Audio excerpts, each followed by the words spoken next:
Yeah, Sam. First of all, what were you most pleased with after Saturday night's performance?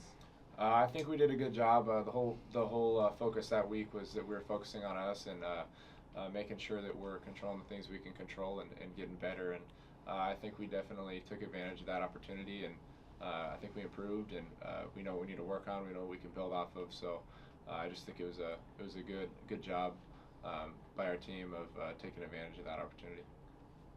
And now looking ahead to Cal Poly, what's the key to getting a win this Saturday? Similar to last week, is it's about us. If we execute well and do our job to our potential, I think I really like our chances versus anybody. But obviously, there are going to be specific game plan tweaks and ideas after you watch film, and we go through the game plan this week. So I think there's a lot of specific schematic things that the coaches do a great job of getting us prepared for, and then when it comes to the players, it just comes to executing and preparing. What's the atmosphere like in the locker room now after the win as opposed to the first 2 weeks? I think we have a really good atmosphere in there. I think even after the first 2 weeks, of course, disappointed, but I don't think anybody hit the panic button, and there's a lot of confidence in the group we have, and faith in teammates around me, and I know that everybody else feels the same way. So we really like our team and like the guys in that locker room. Yeah, and Sam, just talk about the atmosphere last Saturday.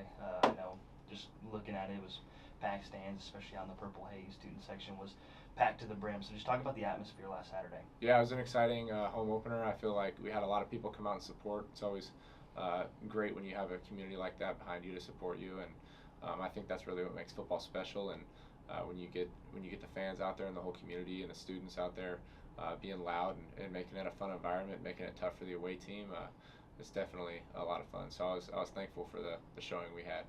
Yeah, absolutely. And I know during the off season, FCS allowed the headsets in the helmet like they did the FBS. Just talk about that change and kind of how you and Coach Ross have kind of been, and Coach Carthel have been adjusting to it so far. Definitely is an adjustment. I think there's just different ins and outs and how the operation works with just how you get plays in and things like that.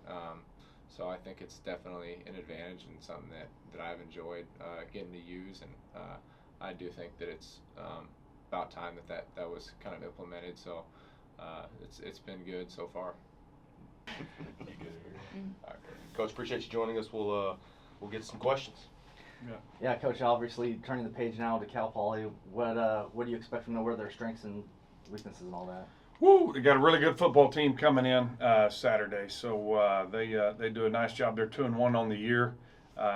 They're committed to football out there. I mean, you look at what they put into their program from a financial commitment. They play in the Big Sky Conference, which is one of the premier leagues in FCS football, and they're sitting at 2-1 on the year.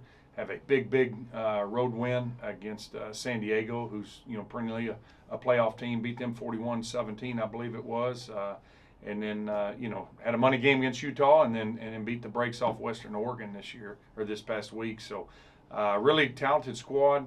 Offensively, they've got a quarterback, maybe the best that we've faced around here in many years. He's a 6'6" kid, got a big arm. I think he's a Sunday quarterback, just to be honest with you. Got a lot of great tools and some great weapons to throw it to. Their wide receiver Michael Briscoe has, I think, through 3 games has 6 touchdowns on the year. Had 4 this past week, so he's a problem. Big play threat. Averages close to 25 yards a catch, and so we will be stressed to the max defensively by their offense, and defensively they got a bunch of guys that like to run around with a bad attitude and hit people hard. So really good free safety, number 9. It's really stands out on film. So very well coached team, and so it'll be a battle Saturday. How you doing health-wise? Expect some guys back this week? Oh, I hope so. We obviously, you saw we were pretty thin there Saturday against Sul Ross, and so we got some guys banged up. Some won't be back this week. Hope to get a couple back, but that's the game of football. No excuses. Injuries equal opportunities, and so opportunity for somebody else to step up and make those plays. But we're going to need to be as full strength as possible, for this one, because this will be a very tough challenge Saturday. Yeah, Coach, and kind of like I asked Sam a little bit ago, just talk about the atmosphere last Saturday. I know, out in the stands, especially in the Purple Haze. It was packed to the brim. They were. We got a record freshman class, and it showed Saturday night. They were out there in mass and loud and made things hard on the Lobos, and we're going to need them again this week. Again, really, it's always fun to play at home. And Homer Bryce is a special place to play. We've been very successful at home through our tenure here, and that's got to continue. But why do you have a home field advantage? Because of the fans and the students that show up to support. But they were awesome Saturday night, and it was a fun night, beautiful day. I think we're going to have another great day Saturday. High 91, sunshine, and so be great weather for some great football out here in the Piney Woods. And I think two really good football teams. These are two teams that I think have a chance to play for something this year if they keep getting better week in, week out. So we're going to need everybody's best on the field and in the stands. So all Lumberjack Nation can come out and be loud and be proud. Absolutely. And confidence-wise, how are you guys looking, especially those first 2 games of the season? Obviously, go up against Houston, their top 20 defense from a season ago. It's looking like it so far this year, and then a tough game against Abilene Christian in week 2, and then you get this big win last Saturday. So confidence-wise, how you guys looking on both sides of the ball? I think confidence, you just try to stack one day after another, one game after another, and we built this schedule for a reason. It is not an easy schedule. I think Cal Poly's on film better than Abilene Christian, and I've got a tremendous amount of respect for Abilene Christian. I think this is a playoff caliber team that's coming into town. That's what I told the team this morning just in our team meeting. So you want to play tough opponents to to build what you can be. If you just play a bunch of cupcakes and then get into conference play, you're not ready. And that's ultimately what it comes down to is conference play, compete for a conference championship and punching your ticket to the playoffs. And so, hopefully we're building and learning things about our team through 3 weeks and through this game. I want to see us get better this week. There's going to be some mistakes made, some opportunities for us to get better after this upcoming game. And so you want to keep getting better week in, week out and be hitting, conference play full stride. But we're in the thick of it now. I mean, this is week 4. You've got a high-quality opponent in Cal Poly coming in, and you turn right around and you start conference play the next week, and it doesn't get any easier. So I think we're in a good place right now, but, again, just keep stacking days, stacking games. Yeah, and that was going to be another question I had. Obviously, like you said, really tough non-conference schedule, and at the end of the day, the best way to get into the playoffs is winning the conference. So, just building out this schedule, how important is it to have these difficult games on there like Houston, Abilene Christian, Cal Poly this week, and then just to kind of build up, those calluses heading into conference play?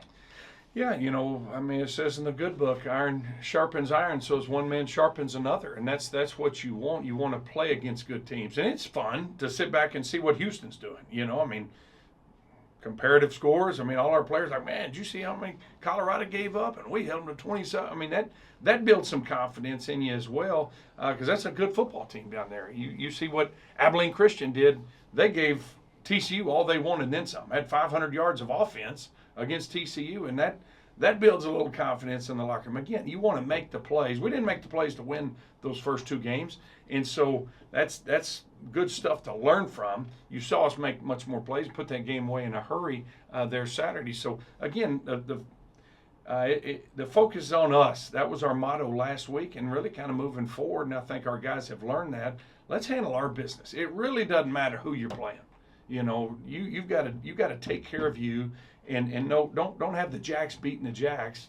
And you look up, and if you play fast, you play smart, you play hard, physical, you can walk off the field, and really the scoreboard takes care of itself. And so that's what I think guys are learning, and we've taken steps towards that, and hopefully that shows up again Saturday night. Thank you, Coach. Appreciate you. Thank you, Axel.